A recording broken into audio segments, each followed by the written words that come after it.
sang a poem called The Walrus and the Carpenter by Lewis Carroll.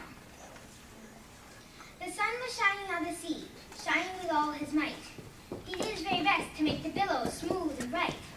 And this was odd because it was the middle of the night. The moon was shining sulkily because she thought the sun had got no business to be there after the day was done. "It's very rude of him," she said, "to come and spoil the fun." The sea was wet as wet could be. The sands were dry as dry. Could not see a cloud because no clouds were in the sky. No birds were flying overhead. There were no birds to fly. The Walrus and the Carpenter were walking close at hand. They wept like anything to see such quantities of sand.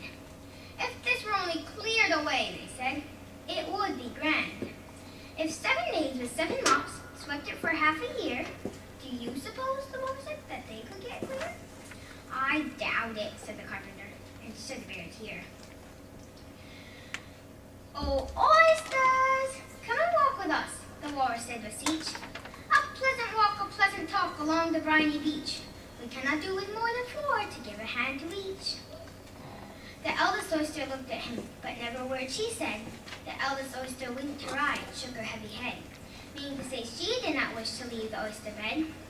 But 4 young oysters hurried up, all eager for the treat. Their coats were brushed, their faces washed, their shoes were clean and neat. And this was odd because, you know, they haven't any feet. 4 more oysters followed them, and yet another 4. And thick and fast they came at last, and more and more and more, all hopping through the frothy waves and scrambling to the shore. The Walrus and the Carpenter walked on a mile or so, and then they rested on a rock conveniently low. And all the little oysters stood and waited in a row.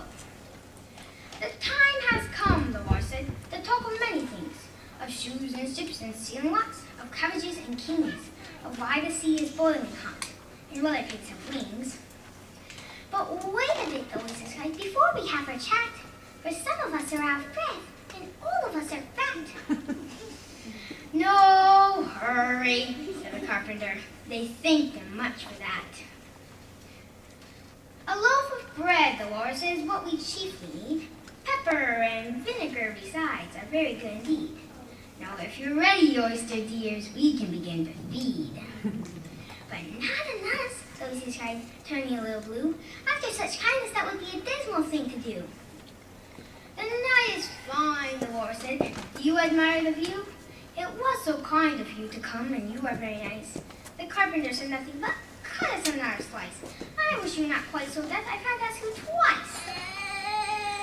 "It seems a shame," the Walrus said, "to play them such a trick, after you've brought them out so far and made them chat so quick." The Carpenter said nothing but the butter is spread too thick. "I weep for you," the Walrus said. "I deeply sympathize."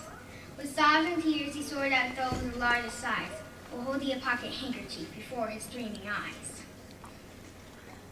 "Oh, oysters," said the Carpenter, "you've had a pleasant run. Shall we be trying home again?"